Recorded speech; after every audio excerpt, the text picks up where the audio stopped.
Does marriage negate a previously drawn will? Hi, I'm attorney Steve Reilly, and I have about 4 decades, in excess of 4 decades of experience dealing with estate planning and probate matters.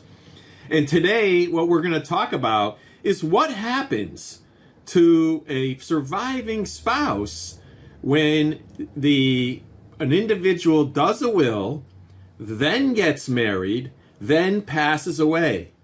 What are the rights of that surviving spouse?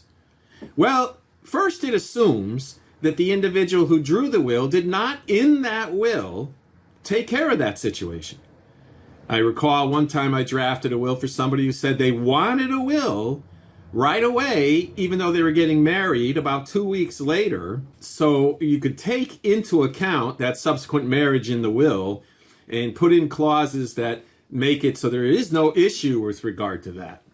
But failing to do that, the law then implies what the surviving spouse would get. It doesn't totally negate the will, but it also makes the situation a bit complicated. So the statute in Connecticut that deals with that, and I can only speak of Connecticut and not any other state, I would imagine that other states have similar statutes dealing with whether or not a marriage negates a will, that it says in Connecticut that if the testator fails, the testator being the person who died and drew the will, fails to provide in that will for his surviving spouse who married him after the execution of the will, the surviving spouse shall receive the same share of the estate that the surviving spouse would have received if the decedent left no will. But there's some caveats, as statutes almost always have, and the question is, what's the interpretation of these caveats? So the next part of that statute says, unless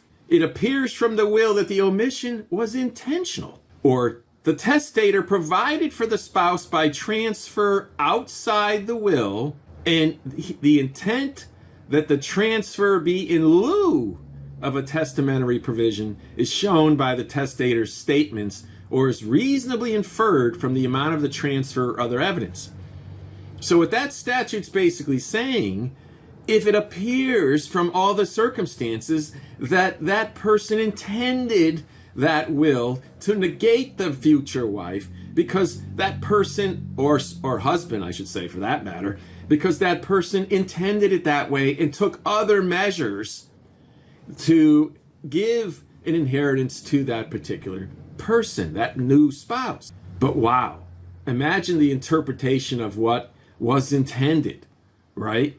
And whether or not there's enough of things that happened as to whether or not the testator's statements reasonably inferred the amount of the transfer given to them otherwise would have been what the testator intended.